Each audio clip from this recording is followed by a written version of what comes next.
Hello, sock design experts. We are going to include some fun patterns and designs into our sock design today. And as you can see from this example, I've already started. So you have all these different sections in your socks. And what we're going to do is we're going to leave the toe alone. We're going to leave the heel alone. And we're going to leave the ribbing up here at the top alone.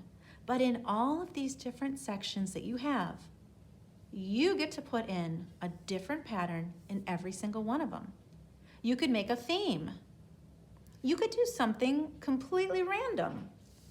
It could be pictures of things, or it could just be patterns and designs and shapes. So think about what you would like to do. Here's some other examples.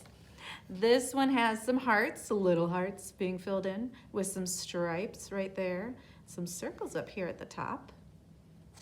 This one right here has some fun visual op art. So like a optical illusion. And you can also use different papers that have patterns on them for ideas for your project or just your imagination.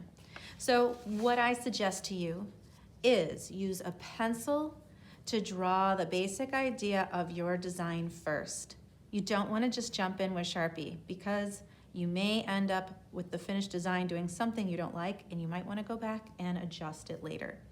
All right, so I'm going to make in my section right here some diamonds because I have a round pattern right here. I'm going to make something more geometric because this is organic. This will be geometric. And then I'll put something organic or very soft or malleable looking in there. So this one is going to have some big diamonds in it. So I start my diamonds by making all of these diagonal lines. And since I'm just doing this freehand, these don't have to be perfect. Keep in mind, this can just be kind of fun and artsy. And then where I feel like I need to fill something in, I can do so. There we go. And the next thing I want to do is I'm going to put a circle in the middle of all of my diamonds.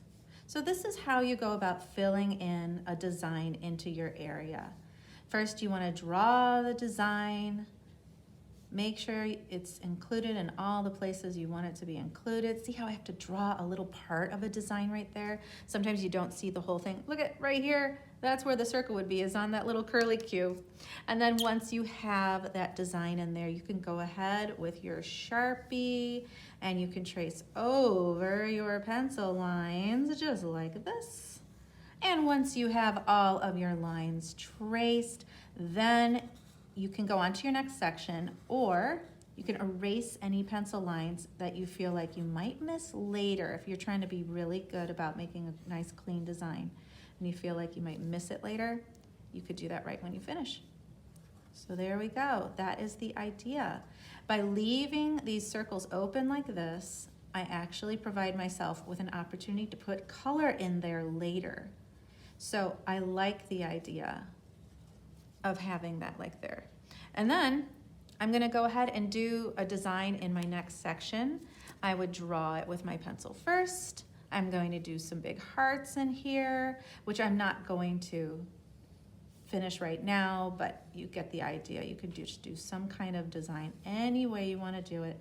It's okay for your design to kind of fall out of the sections of your lines like that and part of it not show. So anyways, have fun with your designs. Go slowly, take your time, create a theme or not, and then we will discuss how to color it later.